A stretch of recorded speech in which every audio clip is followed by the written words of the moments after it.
Good afternoon, everybody. I am Frankie Marsden. I'd like to welcome you guys to our orientation meeting for the Atlanta Swim Association's upcoming championship meet. We hope your seasons have gone very well so far.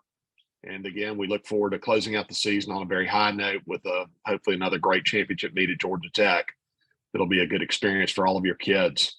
The purpose of today's meeting is to try and cover as much detail about that upcoming event and do so not in a crowded coaches meeting the day of the meet where all this stuff is just kind of be a blur.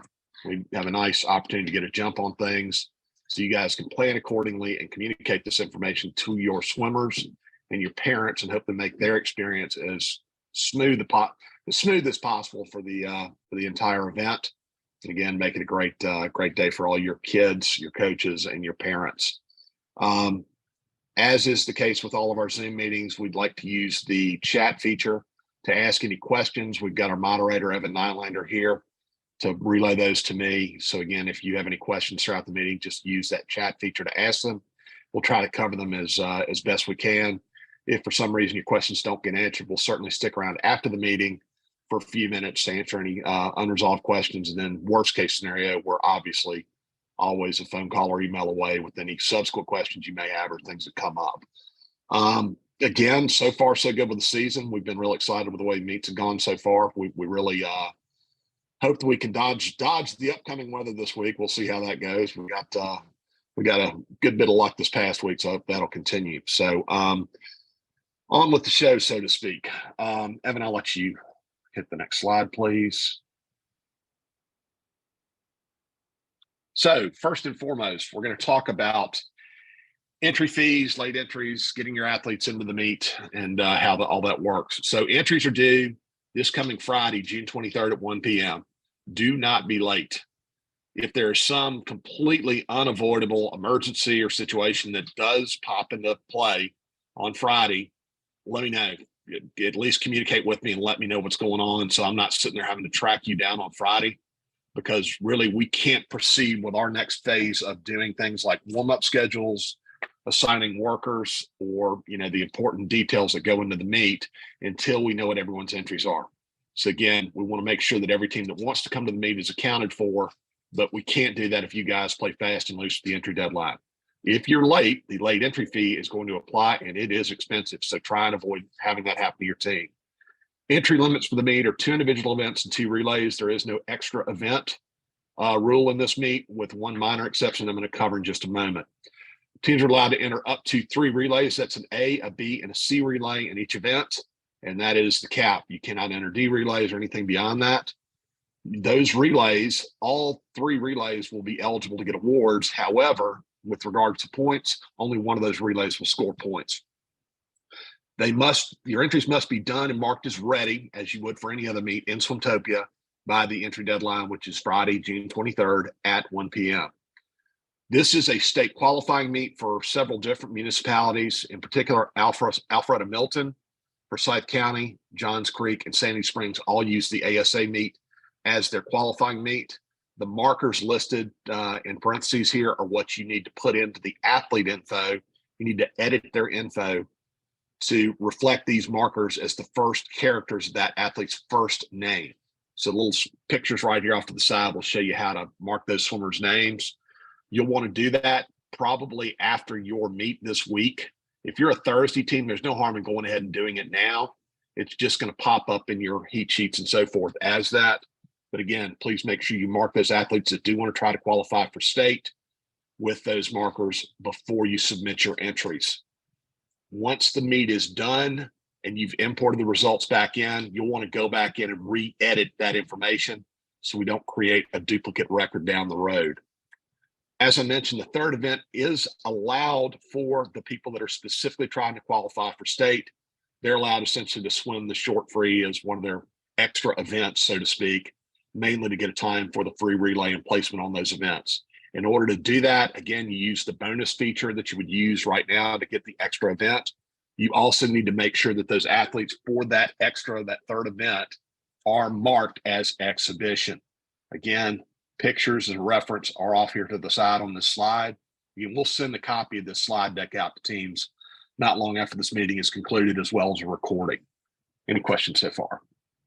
Next slide, please. The meet, as I just sent an email out, we got observed status for the meet this year through Georgia Swimming. So essentially what that means is any of your year-round kids, their times are eligibly used for entry and qualification into other meets at the USS level. This is a nice added feature. We really appreciate the partnership from Georgia Swimming and their sanctioning body to make this happen. This, again, is only applicable to kids that are current members of USA Swimming and have a current registration with their club team. In order for the times to be submitted to US Swimming and Georgia Swimming, you need to make sure that you do one thing, and that is add the swimmer's USS number to their athlete information. Again, I sent directions on how to do that out in an email earlier this week. I'll send another reminder next week. And again, it's already in the updated meet information on the ASA website. The main thing here is you would go into Swimtopia, go into people under your manage team screen, and then select the athlete, edit their information. And if you scroll down on that edit screen, you'll see a box for registration number.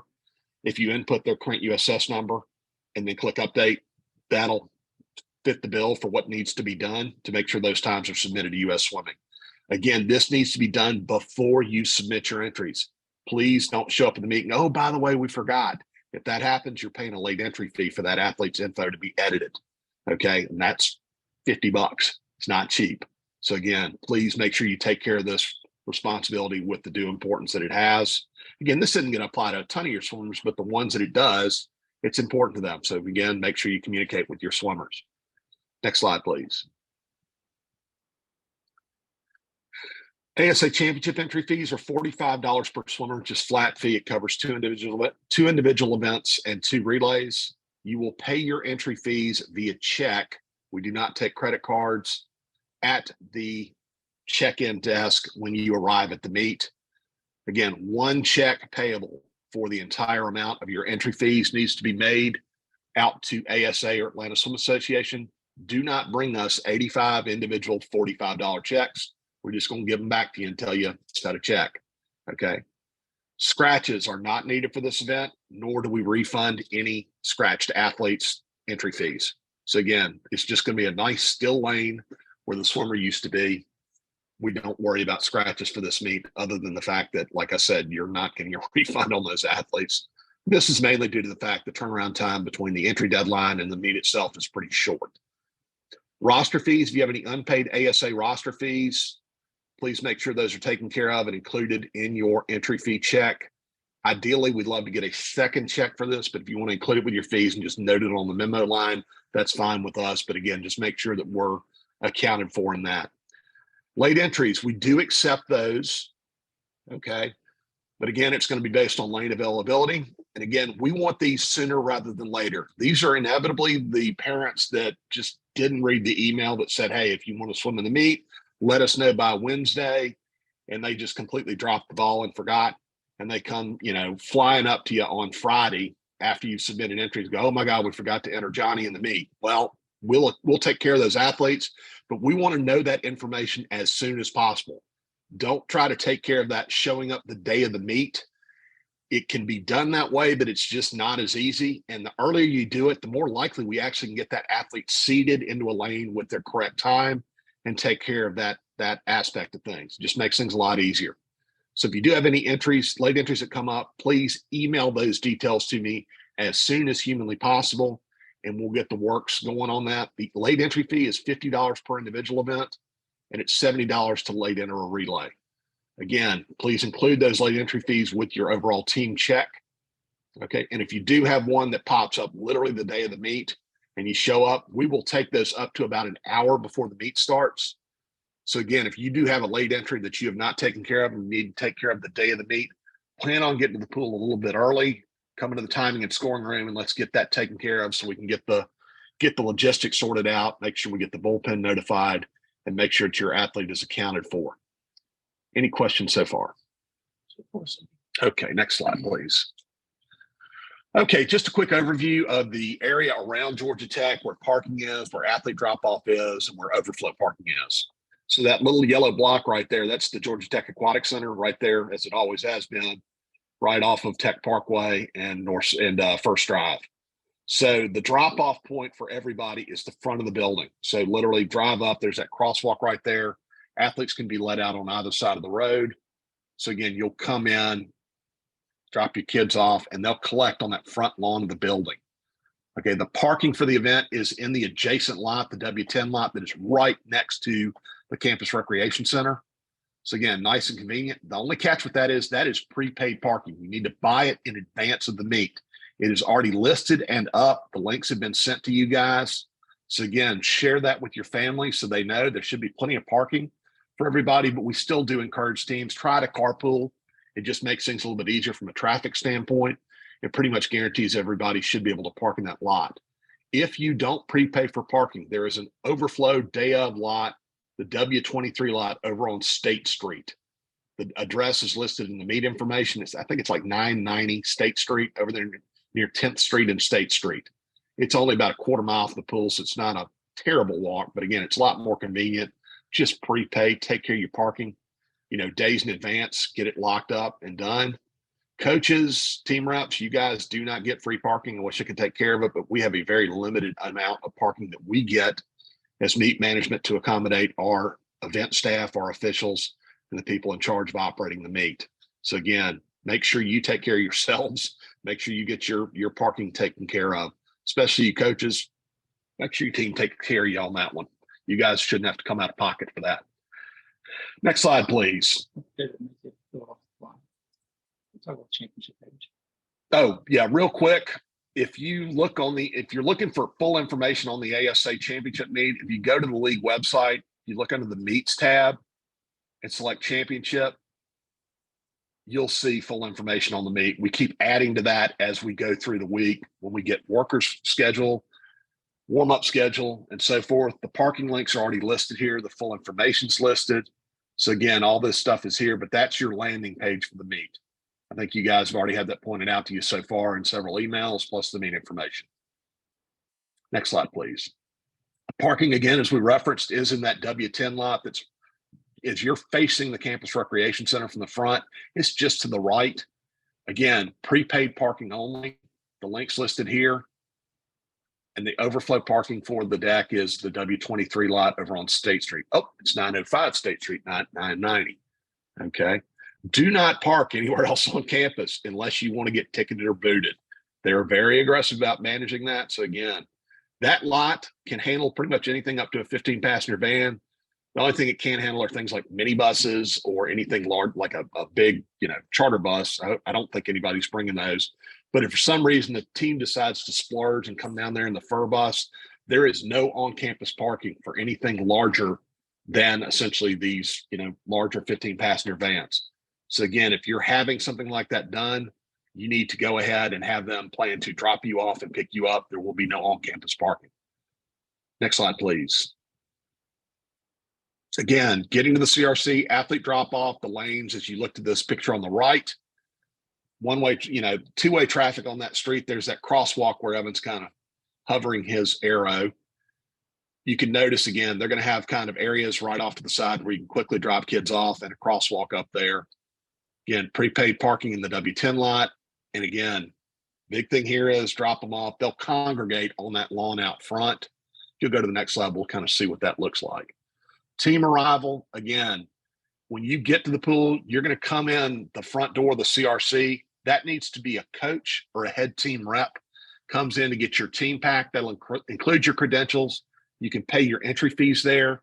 It'll include some other general meet information. The one thing it's not going to include is a heat sheet. You guys can print your own of those. We will email those out about 48 hours before your session starts. So again, please do not plan on getting heat sheets as part of your team pack. They will not be available. We will not have any printed copies on hand at the meet for sale. Okay, this is more of a common thing for pretty much every swim meet now. It's kind of not completely paperless, but it's just a lot easier for you guys to have access to those. One thing to note, I'm going to hit on this later, the meet is actually going to be run using high tech because of the interface with the scoreboard and the timing equipment at Georgia Tech. So what you see in Swimtopia, it may look like a merged meet. That's not our meet. That's not going to be the heats and lanes. That won't be what you want to print for, a heat sheet or the expectation that that's going to be the heat and lane for your swimmer. The athlete check-in will probably work as the fact that it's pretty much the swimmers you entered. However, I will send out all the according high-tech files, including an entry list that'll be alphabetized for each team in an electronic format. Again, 48 hours before the meet, I will send that out. So you guys will have that as a PDF to print and print as many as you need. Again, team arrival, you arrive, come into the building, grab your team pack, and we want your athletes to congregate out on the lawn outside the front of the building and meet as a group and then come into the building as one team. So we encourage, and we've done this the last couple of years, it's worked out great. We encourage teams to have your coaches and maybe some volunteer parents at the front of the building as a collection point to grab your kids and, get them all as a group. So you're going to come into the building as one group and go straight to your team area. This will cut down a lot of confusion, possibly lost swimmers, and just make things a lot easier that day if we go this route. So again, you'll come in as a team, the head coach or the team coordinator, grab your team pack that includes your credentials, distribute your credentials to your coaches, to your meet volunteers and meet workers. And then you guys will come into the group as one, come into the building as one group. And again, it should smooth the process out for everybody. When you come in, we want you to escort your athletes to your team area. Okay. And any teams that are seated on the deck will get extra credentials to manage the process of overseeing your kids that are seated on the deck. Okay. But again, escort your kids directly to the team area and wait there until your warm-up session begins. Okay. Again, teams may only come into the building during a scheduled arrival time. That's going to be about 30 minutes before your warm-up time. All of this info, your warm-up time, your warm-up location and so forth, as well as your building entry time, will be published no later than Sunday. I think that's June 25th by lunchtime for teams to be able to see and communicate to their teams. Okay, but we want you coming in the building during that scheduled arrival window. It just makes for a lot less hectic process of getting everybody into the building. Again, please come in the front of the CRC from first drive. Don't try and come in the back like you would have for the state high school meet. Teams should come into the building as one group. Everyone should have a credential. If you're not a swimmer or a coach who is swimming, if you're going to come onto the pool deck, you need to have your credential on and ready to display in order to essentially get downstairs and get on the deck. Teams need to pay their entry fees when they come in. Again, we referenced that a couple of times already. Again, please go straight to your team area, either in the stands or on the deck. And again, your team location, same thing. That'll be published no later than Sunday before the meet. And again, that might be a little bit earlier. I'm going to try and get that out Saturday, but just don't hold me to it. I'm going to hedge my bet and say it'll be done by Sunday at the latest. Next slide, please. Team should have a plan for how you're going to get your kids. Okay, where are you going to meet? What part of the lawn? Left side, right side, front, back, whatever. Okay, maybe have one of those, like you're at a music festival. Have somebody with a big sign up. Okay, with a big, maybe an inflatable, alligator for those gator teams out there. Okay. Again, set a specific time to arrive. Okay. Say, hey, we come in the building at 8 o'clock. Let's plan on trying to be out front on the lawn by say 7:30, 7:45. Okay. Don't plan on trying to get there incredibly early though, because again, you won't be let into the building until your scheduled arrival time. So again, try and manage that as best you can, especially for those teams that have the afternoon sessions. It's going to be warm outside. Also, following the meet, how are you going to get out of the building? We're not just going to turn these, you're not just going to turn a 6-year-old loose and go, hey, Godspeed and good luck. Congratulations, good season. Okay. Have a delineated plan for where parents can collect their children and get them safely home. Okay. Again, also have designated point people, whether they're coaches, team coordinators, or team volunteers that are responsible for accounting for every last body on your team and making sure that they are not left on campus just randomly because mom and dad were late picking them up. Okay. Use an entry list or athlete check-in printout. So again, you can check in and check out swimmers. Again, I'll send that entry list out to teams no later than that Sunday. So again, teams can print that out and have that available.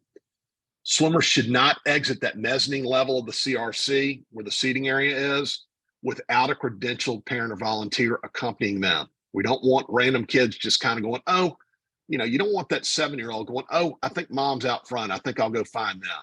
Doesn't work that way. We want them, again, to have eyes on them until they are safely in the hands of their parents. If there are lost swimmers or parents, we will work quickly and carefully to staff officials at the front door to make sure that, again, if kids kind of sneak past the gate out of the team area, they're going to have a hard time getting out of the building. Additionally, we're working with security, again, to try and avoid this. But again, if it happens, you know, find the nearest security person or any of our event staff if that does happen, so we can move quickly on that. The lobby of the campus recreation center will be available for athlete pickup. Again, if we got bad weather, we're going to have access to that area, but otherwise we really don't want teams to crowd that area unless, like I said, we hit bad weather as a possibility as a congregating point. That needs to be done on the front of the building. This is still an active and used recreation center for the students and staff of Georgia Tech.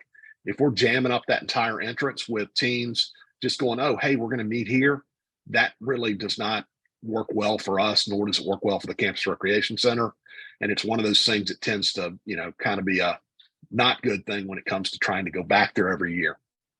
Again, think about ways you can limit the stress for your parents. Communicate. Let them know what the process is going to be. Have a plan for all of this. Okay. If you haven't been there at Georgia Tech before, maybe take a drive down there at some point between now and, you know, 2 weeks from now to just kind of scope out the area as best you can. Next slide, please. Any questions so far? Yeah, if you don't have an alligator sign, should your coach wear a dolphin hat? I think that would be good. Dolphin hat would be good. Trish, you know, I'm talking at you there. Team and spectator entry into the building. Again, there is ADA seating in the normal location is that top row in the lower section. A new process this year for Georgia Tech is if you need to sit in the ADA seating, you will need to go to that member services desk where the turnstiles are and specifically they have tickets that they'll issue for people that are sitting in ADA seating. They're free, but you need to request it. So if you need to sit in ADA seating, before you go to the seating area, just drop by that little access desk right there and say, hey, I need a ticket for our ADA access. Okay. One other thing we've included this year, Georgia Tech, we're going to work with them. We're doing a canned food drive, and I'll send out more details about this. But if you guys could help us out and bring any canned food goods or, you know, just general food items to the meet, we'll have drop-off bins right at that entrance. So again, you guys can help us. We're going to donate the food to, I believe, the Atlanta Community Food Bank for this one. So again, helping out our community, great way for us to kind of add on to this event by making it something good for everybody. Next slide, please. Team areas. So team areas will be assigned either specific bleachers or sections upstairs in the seating area. We'll then send out team locations by Sunday, June 25th. You'll be able to find that information on the ASA website on the championship landing page. Please remember, large coolers are not allowed upstairs or downstairs. You can bring smaller personal coolers that fit under a seat, or again, just kind of, you know, the single-use coolers. GT concession stands are going to be open, but they tend to be kind of limited, so plan accordingly. There are not a whole lot of limitations on bringing food into the building. We do ask you guys, please clean up your area if you do bring in food or drinks or anything else. Plenty of trash cans located around there. So just make sure you leave that place as clean as you found it. Coaches and athletes are encouraged to remain in their team area unless they're going to swim. Okay, that's warm up, warm down, or compete. Okay, otherwise, we don't want folks wandering around the building. Okay, swimmers must return to the team area promptly after race warm up or warm down. Teams may sit in any seat in their section, but stay out of other team areas. Okay, please follow the instructions of event security and event staff. If someone asks you to do something, they should hopefully do so politely. If they ask you to do it or stop doing it, follow those directions. We don't need a lot of talk back or lip from those folks. Non-credentialed parents are not allowed to sit on the deck with their children. Please impress this upon your parents, including the ones that are freaked out about their darling child not having mom or dad attached at the hip when they're anywhere out in public.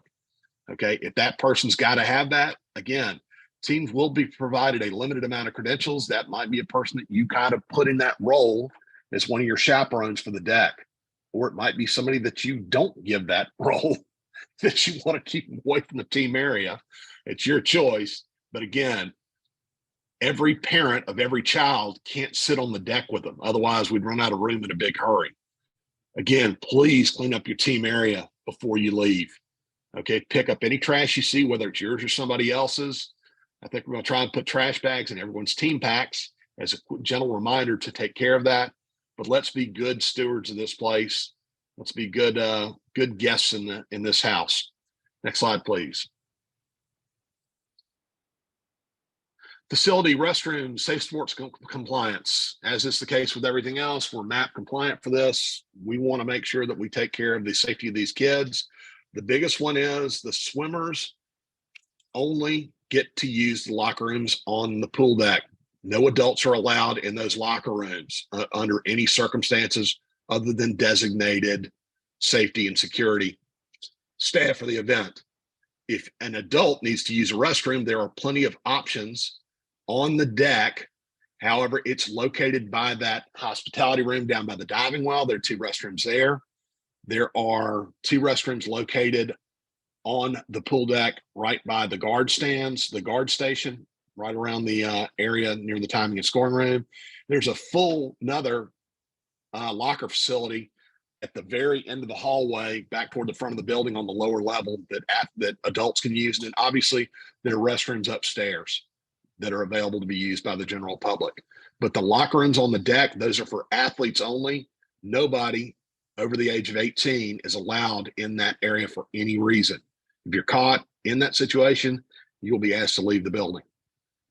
Okay, please take that stuff with the due seriousness that it needs to have.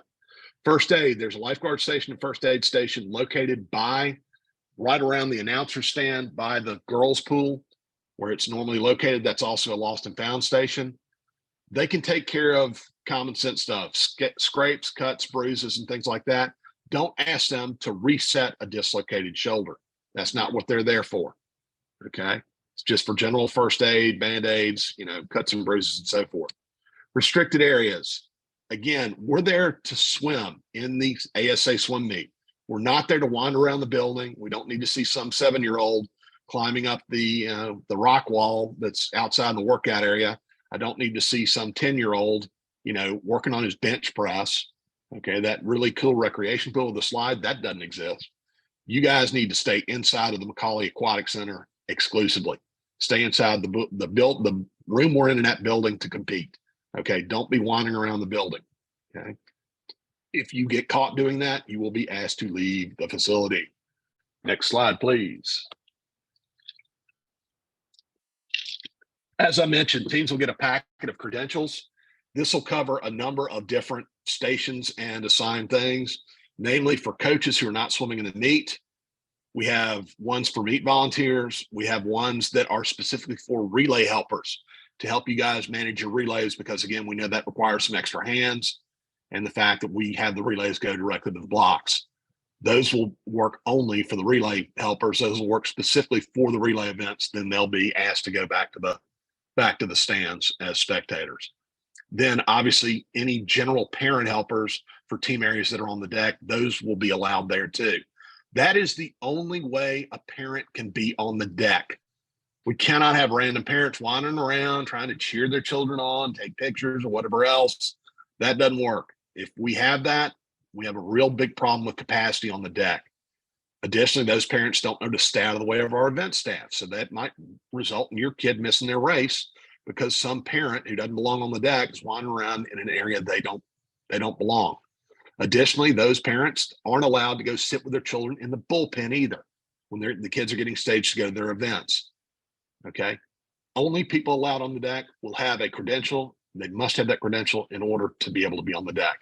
Okay. That packet of credentials will be given to the teams so we can make sure that we, again, take care of the people that need to be on the deck and exclude the people that don't need to be on the deck. Next slide, please. Just a general overview of the pool deck and traffic flow for the event. The big thing here is any teams that are seated upstairs as your team area, to access the deck, you're going to go back out into the main hallway and you're going to walk down that hallway back toward the back of the building. There's a set of stairs back there. You'll walk down those stairs through the double doors into the lower hallway to access the deck. There'll be plenty of signs down there pointing you the right direction on how to access the girls' bullpen or boys' bullpen. They'll return off the deck from, again, the double doors by the timing and scoring room. Okay. Additionally, there is a set of stairs inside the building that will be for traffic off of the deck only once we start competition. Okay. Teams with athletes, mainly boys, fall in this category. If they get done swimming, they go straight up those stairs and walk straight back to their team area from there. Okay. As far as teams that are seated on the deck, for them to access the staging areas and bullpens, anybody in a girls event can walk down the deck towards the diving towers, and they can walk directly behind the area in between the girls' competition pool and the diving well. There'll be kind of a theater roped off lane where they can walk through there, and they can walk down there, walk out into the hallway, take a left, and go towards the girls' bullpen. Or if they have to go to the boys' bullpen, again, same thing. Go behind that area that's located right there, go to the double doors, take a right, take a quick U-turn, and they'll be right at the boys' bullpen. Additional ways to get to the girls' bullpen, athletes can go all the way down the deck, walk underneath the diving towers, and they are right there at the girls' bullpen. Okay. Any questions about that so far? Let me take a half step back. I've answered a couple of questions Sure. in the chat around how we determine how many credentials each team gets. Right. So essentially, your credentials are based on how many athletes you enter in the meet. So if you're seated on the deck, I can't remember what the exact math is, but for roughly, say, every dozen swimmers or so that you enter in the meet, you're going to get, if you have a team area on the deck, you'll get a specifically delineated deck credential that allow you guys to have a presence on the deck to oversee your team area. The relay only credentials, those are specifically tied to however many relays you enter in the meet. So if you enter, say, 30 relay athletes, you're going to get a pretty healthy number of those. Okay. As far as the meet staff, say you have volunteers like timers, timers, runners, drink workers or things like that, we'll essentially give you 2 shifts worth of credentials. Okay. The session itself is not going to last more than about 3 to 3.5 hours. Okay. So if teams are planning on working their workers in shifts, it's like a regular meet. You probably don't need anything more than maybe 2 shifts of workers. So we'll provide you essentially 2 sets. So you got 2 timers assigned to your team. Well, that's going to get you 4 worker credentials. So that's generally how we work on that. The coaches' credentials, again, I have asked teams to go ahead and submit their entire coaching staff. The main thing there is for any coaches that are non-swimmers, they'll obviously get credentials for the requests that they've made. Coaches who are actually swimming in the meet, they don't need a credential. They're an athlete. They're going to be down there in a bathing suit. So they're going to be real easy to identify. And I'm pretty sure that our event security can identify some crafty 45-year-old parent that decides to put on a Speedo and try and sneak on the deck as an athlete. I think we're going to catch those. Any further questions on that? You're good. Thanks. So again, general just layout of the pool. Diving well is closest to the front of the building. The girls' pool is in the middle. The boys' pool is closest to the scoreboard. Upstairs seating sections are pretty much everything over the competition pool, plus a little bit of stuff kind of to the right of that. Additionally, the team areas are going to be sections 101, 102, 201, 202, and possibly some of 203. Okay. Team bleachers, again, they'll essentially line the entire far side of the pool. Okay. And then the other big thing is where the bullpens are. The girls' bullpen is located by the diving well. The boys' bullpen is located pretty much adjacent to where the boys' pool is on that near side of the pool. The timing and scoring room, for those of you that have not been down there before, that's located directly by the girls' pool and can be accessed either from the deck or from the hallway, and it's literally identified as the timing and scoring room. Okay. Again, we'll assign these team areas as soon as we get everybody's entries in. The plan is to have all that communicated out no later than Sunday, June 25th. Next slide, please. Deck traffic, already kind of hit on this, but again, you notice the arrows, that red arrow over by the scoreboard at the very top of the screen of that picture. That's the stairwell that goes back up to the stands. Again, that's one-way traffic up only once we start competition, and will be guarded by a security guard. Okay. Generally, if we want people coming onto the deck, we want you coming by the double doors located. If you look down kind of toward where this green arrow and yellow arrow are, that's where those timing and scoring, that's where the timing and scoring room is. That's the double doors that allow access onto and off of the deck for just general traffic for things like meet workers, or again, athletes traveling to get to the back hallway. Okay. Again, we encourage athletes to come to the deck about 6 events prior to their race. We'll make announcements during the meet to, again, keep things moving. So, we'll remind kids, hey, it's time for event number 36, 600 girls or 600 boys backstroke. Please make your way to the bullpen. Coaches access to the deck. Again, the yellow entry and exit arrow. Coaches, again, should use the back stairwell and hallway to access the pool deck. Athlete entry and exit. Again, the green arrow, that's right by the timing and scoring ring. Next slide, please. Getting to the pool deck from upstairs. So again, I mentioned this earlier. Team seated in the upstairs spectator gallery are going to access the deck via the back stairwell. So you're going to walk back into the hallway that you came into the building through. Go towards the back of the building. There's a stairwell located there. You can see that picture at the top right. Walk down those stairs. You'll see the double doors at the bottom of the stairs to get onto, into the hallway that takes you to the pool deck. You can see the lower back hallway. There's a picture there in the bottom left. And again, you can see an overall view of the pool deck.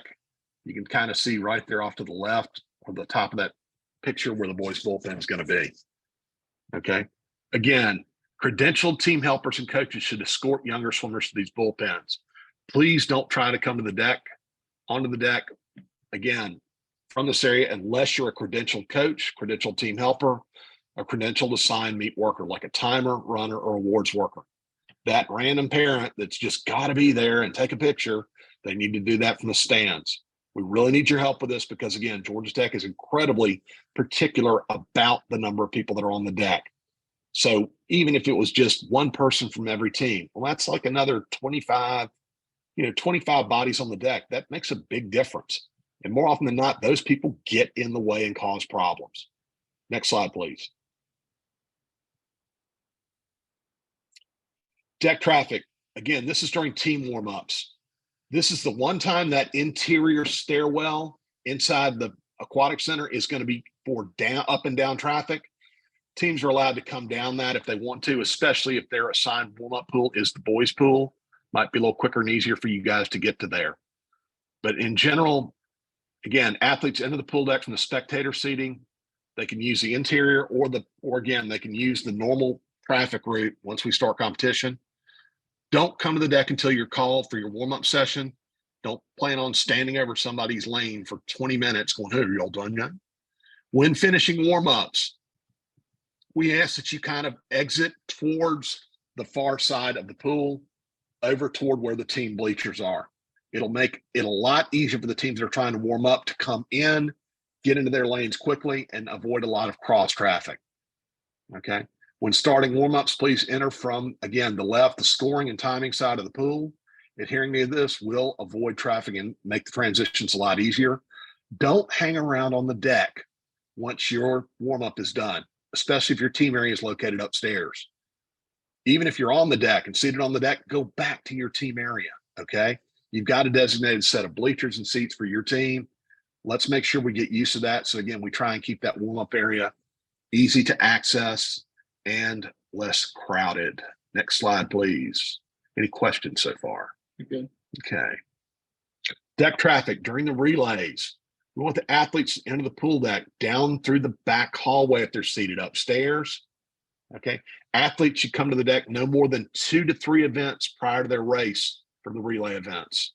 The first and third swimmers, we want them to travel to the blocks either from the deck or back stairwell for teams upstairs, okay?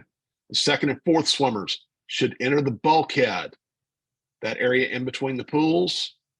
They should again approach that from the spectator side of the pool, okay?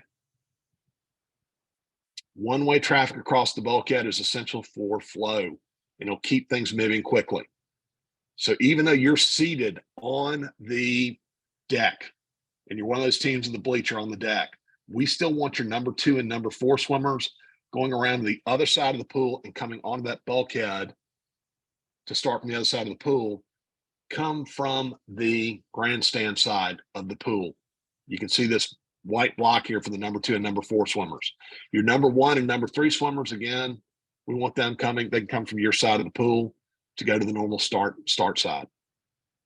Pick up after the race for your number 1 and number 3 swimmers. Again, we're going to clear the bulkhead.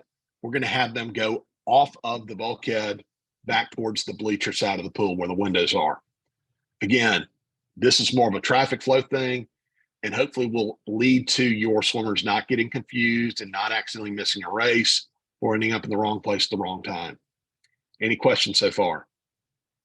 For you guys who are late to the meeting, please make sure, and I'm seeing some of these pop up right now, make sure you input your name and your team name into the chat so we know you are part of this call.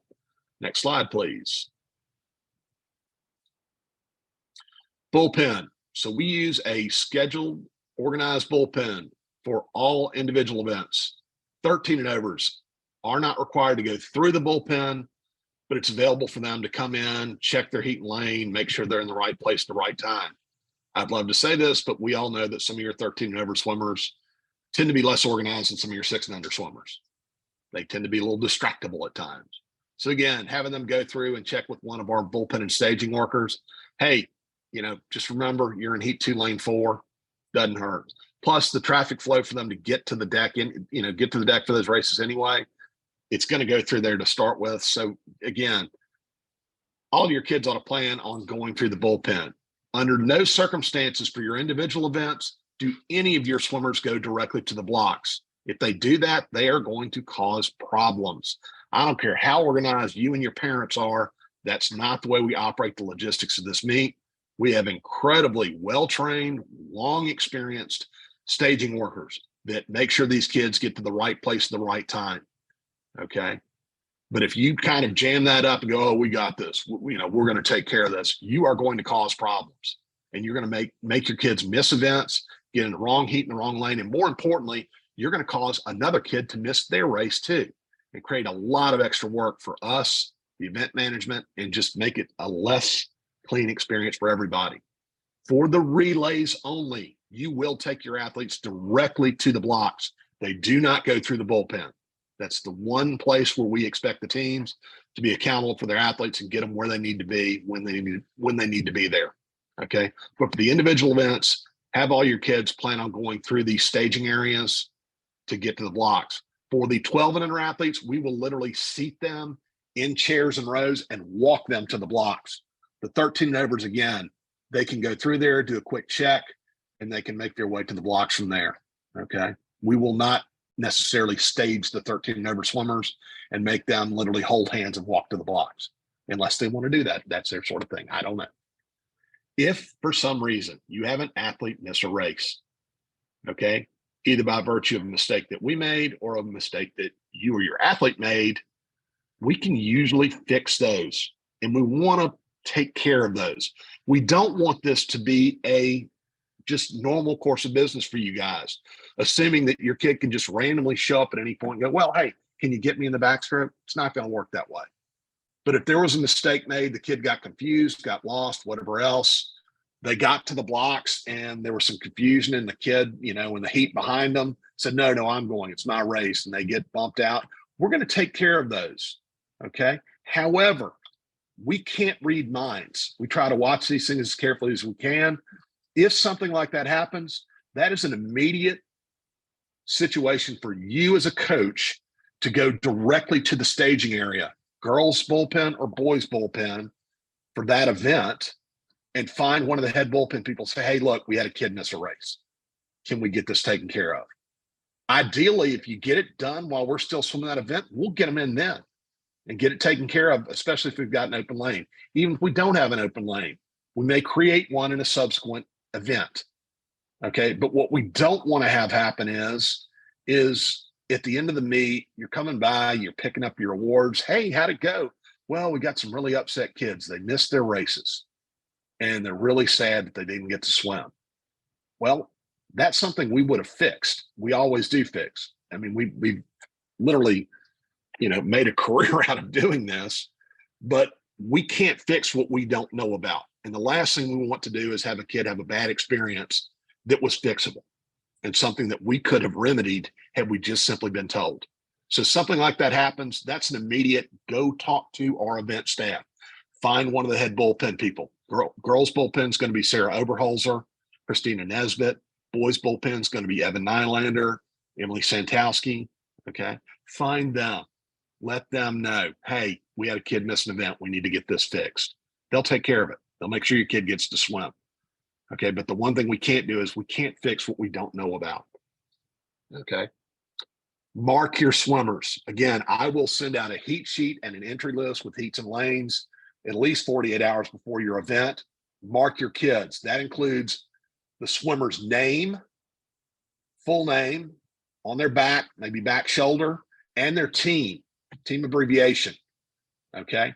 And then on their arm, event, heat, and lane as to what they're expected. And that streamlines things significantly for our event staff. Because again, younger kids especially, they're really intimidated when they get into that big pool and all this stuff's going on and all this, chaos and all this moving around.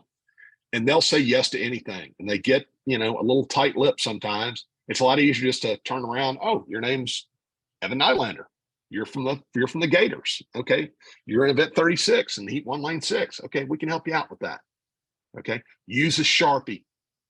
Okay. To mark your kids. It just, again, makes things a lot easier. Okay. And additionally, if the kids get kind of lost and wandering around, it kind of makes them easy to identify that way too. Okay. So again, help us out with that. It leads to a lot more efficient run swim meet. Any questions? Yeah, why doesn't the girls' bullpen run as well as the boys' bullpen? I ain't touching that with a 10-foot pole, Evan. Next slide. Athletes to the bullpen, pool, and exit. So again, athletes seated on the deck can go, again, as you see this picture here, they can go behind those ropes in the area between the girls' pool and the diving well, walk straight through there, through the double doors, they're into the hallway. They can either get to the girls' bullpen by going left, boys' bullpen by going right. And there are signs all over the place to point in the right direction. Okay. If you're coming from upstairs, again, through the back hallway upstairs, down the stairs, you'll see the back hallway. And again, signs in that hallway are going to point you this way to the girls' bullpen, this way to the boys' bullpen. Again, also the girls that are seated on the deck, they can get to the girls' bullpen by going all the way down the deck on the bleacher side of the pool, go directly underneath the diving towers, and they're right there at the girls' bullpen, right by the diving well. Again, we do not want coaches in the area behind the blocks. Okay, that creates problems for the timers. They can't do their job. It creates problems for the officials. They can't do their job. And more often than not, it creates problems for the kids that are lined up getting ready to swim, where some over-exuberant coach who's cheering on their swimmer prevents that kid from getting to the blocks when the starter's telling them to get on the blocks. Okay, please have your coaches stay out of those areas that are marked off. And if they're asked to move, have them follow instructions. That especially applies to that real hotshot, brilliant 15-year-old junior coach you have that has everything solved. Next slide, please. Deck traffic for individual events. For the team seating and spectator seating, you travel down the back stairwell from upstairs, just as I've just described. Follow the signs to the bullpen. Team seated on the pool deck. Again, girls' bullpen. You can follow the traffic pattern here in the red. You can go down in this area behind the girls' competition pool start side and the diving well. Walk through there, go through the double doors, and find the back hallway. To the left is the girls' bullpen. To the right is the boys' bullpen. The one thing we don't want girls doing for their events to go to the girls' bullpen, don't try and come in the front side of that girls' bullpen. We want them accessing that bullpen from the back, which is going to require them to either, again, if they're going through this hallway, back hallway, they need to go through the hallway to the left, and they'll go back to room number 134, which they have actually carpeted that entire room, so it's not a slippery ice skating rink to get in. Additionally, the easy way for anybody seated on the deck for the girls to get to the bullpen, just go all the way down the deck, go underneath the diving towers, and you're right there. To get to the boys' bullpen, again, same thing. Even if you're seated way down the deck towards the scoreboard, we still need you walking all the way down the deck toward that area in between the girls' pool and the diving well, through the double doors, back through the hallway to get to the boys' bullpen. Again, if you see that X right there at the top, we don't want the boys trying to come through the front of the boys' bullpen. Okay, so even though it might be convenient for you geographically because you're seated all the way down there at the end of the deck, to just think, oh, I'll just walk behind the boys' pool start side and just walk through the front of the bullpen. It doesn't work that way. That will cause congestion in traffic and problems. Follow the traffic pattern. It works out far better for everybody. Next slide, please. Athlete path, alternate path to the girls' bullpen. I just talked about this. Again, walk just directly underneath those diving towers. You can follow the white arrows, and you're right there. Again, far easier for the teams that are seated on the deck to just go that route. Next slide, please. The deck area, the bleachers. Again, assigned bleachers are going to be placed on the far side of the pool for assigned teams. Don't sit on the deck if your team is not assigned to that location. And just because you see a spot on the deck that might look like, oh, there's open space there underneath the diving towers, we don't allow teams to set up in that area at all. That is a hard and fast rule at Georgia Tech. They don't want it. You're going to sit in the assigned area that you're given. Again, we'll make sure you got enough real estate for your team. Please remember that you're going to have the bleacher and the area behind the bleacher as your team area. Okay. So not everybody may necessarily have to be seated on a bleacher seat. You might have some deck space behind you that's got some real estate for you guys to sit. We account for this pretty well. Make sure that teams have adequate enough space for their team. Again, don't use either side of the bulkheads to try and slide across the other side of the pool. It doesn't work that way. We have that laid off for event staff and our officials. Okay. Again, teams were provided a limited number of credentials to have parents help oversee their team areas. Okay. If they are seated on the deck. And again, also, even the teams that are seated in the stands, you're going to probably get a few extra deck credentials to manage some access there as well, mainly to be able to collect swimmers when their races are done. Again, for anybody trying to walk on the pool deck, we will have security stationed at all these doors. You can't come on the deck without a credential. Okay, get that drilled into your parents. Next slide, please. Swimmers needing warm down pool access. Again, the diving well will be open for warm up and warm down during the meet. Please advise your swimmers it is exclusively for warm up and warm down. If they're down there playing around or goofing around, we're just going to shut it down. And it penalizes everybody if that happens. Those diving boards that are there, they're a hologram. They don't exist. Stay off them. Okay. Instruct your kids to stay off any of the diving equipment. They try and remove as much of that, dry land equipment as they can, but sometimes it has to be left on the deck. Even though it might be there, it's not accessible or usable for teams to use as a camp out area. Again, teams failing to follow these instructions, we will relocate you to a nice spot out near Truist Park in Cobb County. Okay, next slide, please. Meet volunteers. So each team gets assigned volunteers for the championship meet. This can be published on the ASA website by Sunday the 25th around noon. It'll be emailed to teams as well. Credentials for your meet workers will be provided in your team pack. It is your responsibility to get those to your workers and allow them to have access to the deck.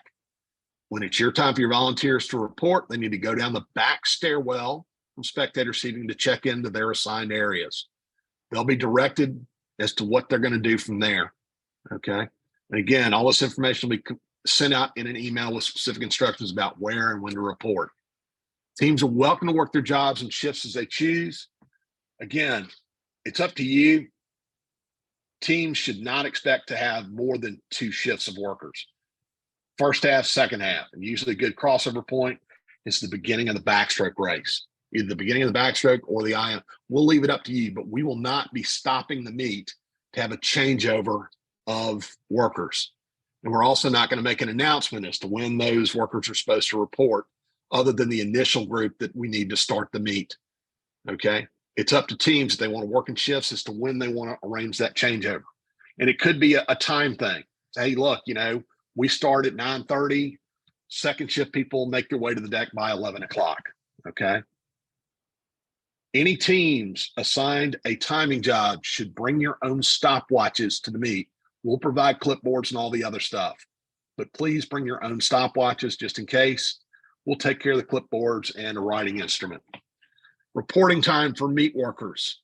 Timers, we need them on the deck in the respective bullpen that for the pool they're going to be timing in, no later than about 40 minutes before we start the session. Runners need to be in the timing room no later than 30 minutes before we start the session. Bullpen workers, 30 minutes before the start of the session to the respective bullpen they're working in. Drink workers, they need to report at the end of the medley relays to the timing room. Awards workers, 20 minutes prior to the start of the session into the timing room.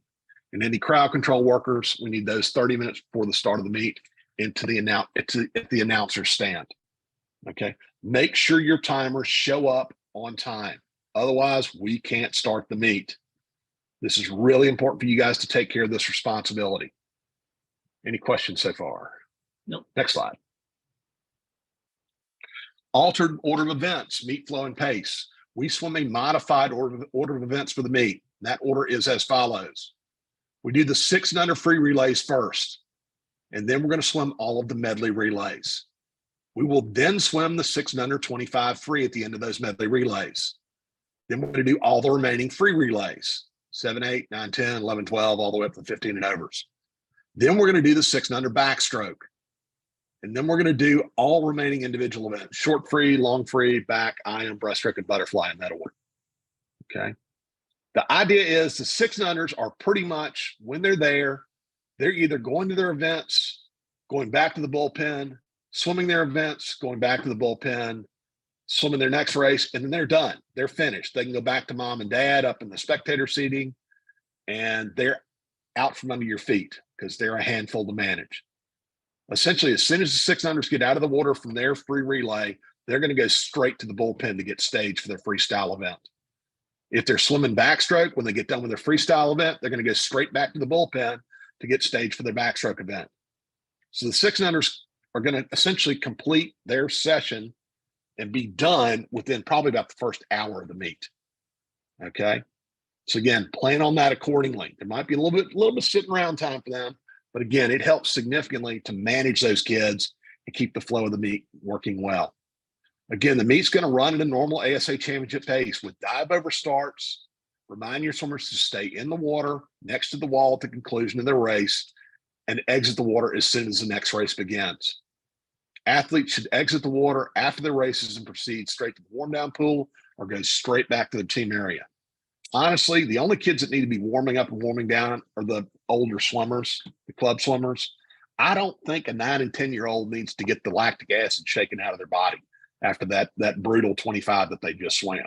Okay. Honestly, again, older kids might need warm up and warm down, but if you let those younger kids go into that diving well, it's going to turn into a playground and it's going to require us to shut that down. We want to avoid that. But the big thing here is, again, we pretty much front load the meet with the relays and the 6 and under events, and then we fall into the regular order of events for the remaining individual events. So again, plan your day accordingly. We do not alter the event numbers for the meet because most kids are kind of familiar with the fact that, hey, event 77, that's the free relay. Okay. Any questions so far? Next slide, please. Other items, scheduled warm-ups are going to take place in the 2 10-lane pools. All warm-ups must be supervised by a coach. Warm-up schedules will be available Sunday, June 25th at noon. There is no use of diving at the warm-up except for lanes 0 and 9. The 2 outside lanes are used for one-way sprints only. Everything else is feet first entries only. I know during your summer league meets, you might be able to use the blocks.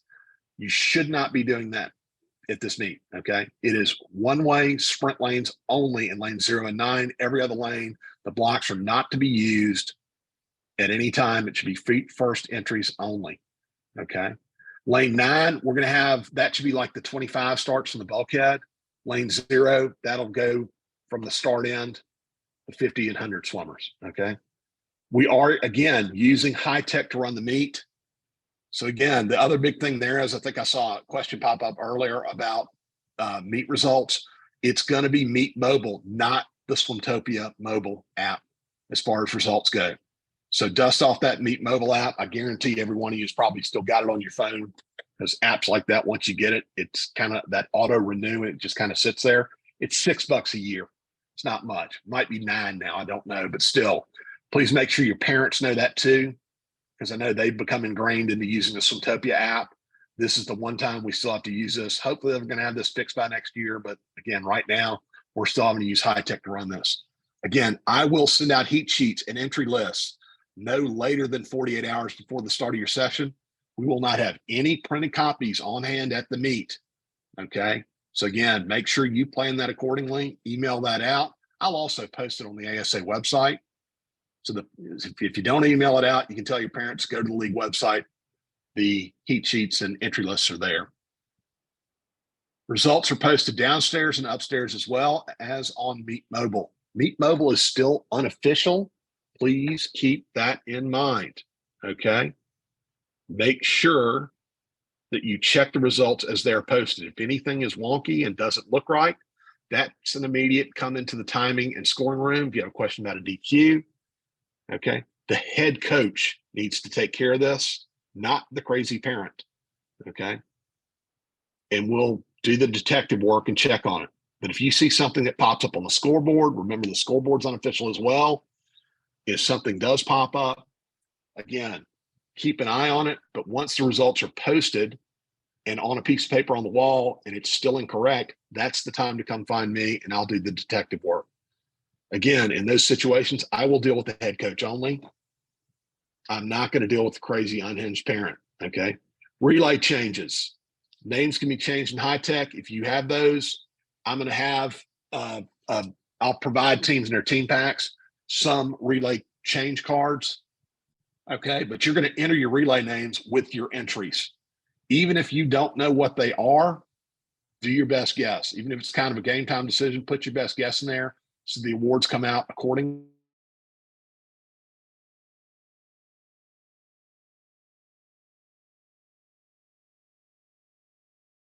Any questions so far? Next slide, please. Awards. We do medals for top 10 in the individual events, medals for top 3 in the relay events. We do ribbons all the way down to 30th place for all individual and relay events. We do trophies for the top 8 teams in each session. Your dual meet trophies. If your team finished for the 3-2, 4-1, or 5-0 record, you're going to find a trophy in your team box.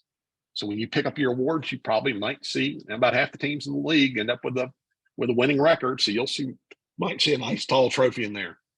Teams must pick up your team awards before you leave the building.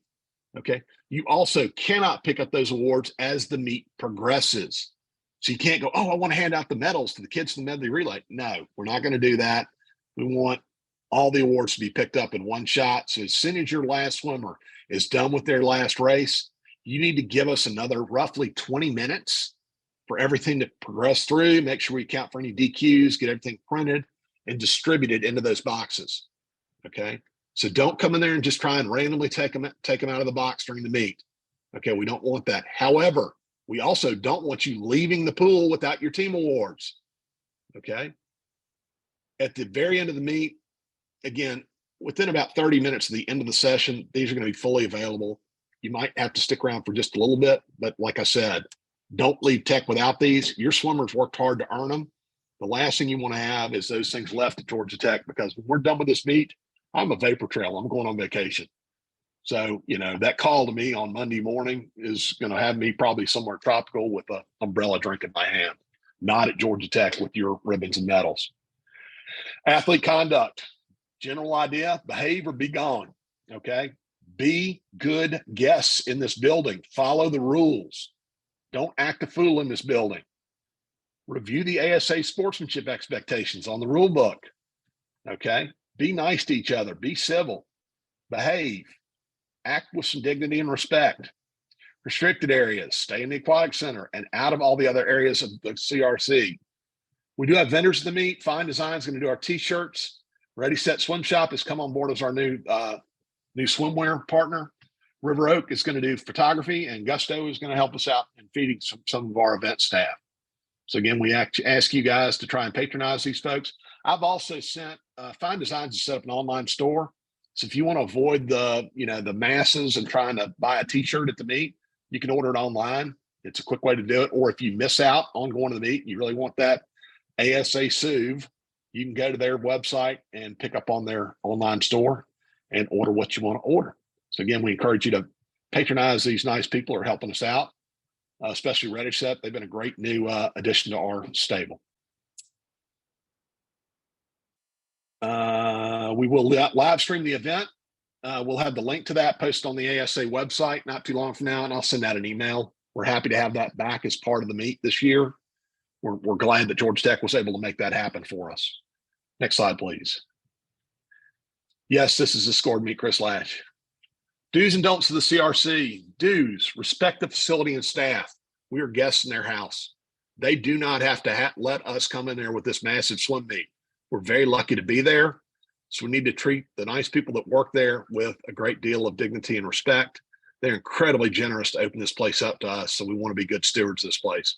Communicate all this info with your athletes and families. Don't hoard it. Okay, I know they're probably not going to want to sit through this entire orientation meeting, but you did. So you need to share this info with them so they know what they're doing when they get to the meet. Follow instructions. Okay, we send out a great deal of information about the meet. It's for your benefit. Try and make things run a little bit smoother for everybody. Clean up after yourself. Okay, you should hopefully find that place nice and neat when you come in there. Leave it cleaner than when you found it, whether it's your trash or somebody else's. Keep track of your stuff. Don't lose the all-star towel, the phone, the earbuds, the tech suit, and all that other crazy, the expensive stuff you bring to the meet. There is a lost and found at the guard stand. Okay. Use painter's tape only for any of your signs. They have it there at the pool, but just try and bring it. Blue painter's tape. If you use duct tape to tape something up and tear up the walls, you're going to get a painting bill. And I've been told the usual painting bill runs about $500 or $600. Not cheap. Have fun and go fast. This is a great event. We're really happy it's part of the season. We're happy it's back to normal. We're not doing all that crazy COVID stuff. It's a great opportunity for your kids to swim in a world-class facility against good competition with all the bells and whistles. It'd be like your kids' t-ball team being able to play their championship or tournament game at Truist Park. I mean, it's a great, great chance we've got, so enjoy it. We want to make this a special experience for everybody. Don't block the aisleways and hallways. Don't wander around the facility. You're there to watch a swim meet, not check out things in the health center and all the other stuff that's in that building. Don't call the facility with questions about the meet. Call me. They're not in charge of running the meet. For God's sake, don't have that crazy unhinged parent that's upset about a DQ call in the backstroke call the president of Georgia Tech to talk about the horrible experience they had. That is, and y'all laugh about that. It has happened. It happens more at the high school level, but it's happened with ASA too.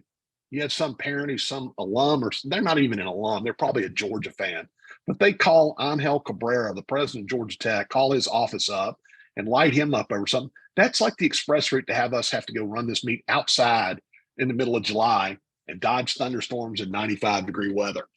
Okay. Don't bring large coolers or anything glass into the building. Okay. It's a hard and fast rule in that place. It's fire safety thing. Obviously, glass has no place at a swim meet. Okay. Don't forget to pick up your team's ribbons and medals before you leave. Okay. They're in a nice box right on the pool deck. We'll have the award staging area down there on the deck by the boys' bullpen. You come pick them up after you're done, and we're all good. Any other slides? They say if you miss a ribbon or medal. If for some reason you get a ribbon in your team box that says Aberdeen and you're at Old Atlanta, call up the Aberdeen rep or coach hey, I think we got one of your ribbons or medals. Do you want to come get it?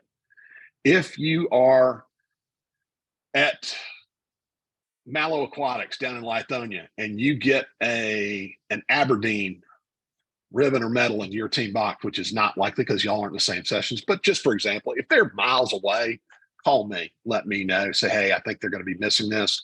I'll make sure the right kid gets the right medal. If all else fails, like I said, if you're missing some awards, get an email to me. I'll get that taken care of as quickly and soon as possible from the island location with the umbrella drinks. Why do all the problems always result in Aberdeen being called out on this meeting? I don't know. Okay. You'd have to ask Jen Matthews about that. Last slide. River Oak Photography will again be providing, like I said, we're not going to have random parents down on the deck with an iPhone snapping pics, but we do have a great photography vendor that's done this meet for years. They're swimming people. This guy swam for me in high school and is a great guy, Jonathan Weatherford. They do terrific work. They essentially, if you let them know in advance, you kind of reserve, they find out where your kid's swimming, what event and heat they're in, and they take terrific action photos of these kids. Okay. If you want to do it for the entire team and do some team stuff, I think they can arrange for that as well. The link's listed here. Email address is listed here. And again, I'll send this slide deck out to everybody. For teams that are looking to have food at the event, if you want to have food brought in, nice kind of quick grab and go meals, Gusto does terrific work, real healthy food. Again, another former swimmer, Richmond Green, is affiliated with them.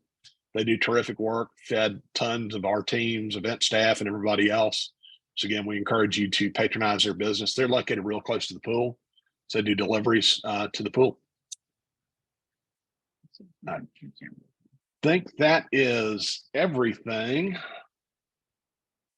I'm going to show my wonderful self again. So again, Evan and I are going to stick around for a few more minutes. Again, quick last reminder for anybody that hadn't done it already, make sure you input your name and your team name in the chat so we know you were part of this call. I will go on a personal note and thank every single one of you that's sitting on this call. And please extend this thank you to every single one of your coaches, your primary volunteers, especially coordinators out there, for another awesome season so far. We've really enjoyed this. It's been really great to kind of be back up to complete full speed and running. We look forward to a terrific swim meet, but I cannot thank each and every one of you enough for the wonderful job you do for these kids, for your communities, and for the sport of swimming.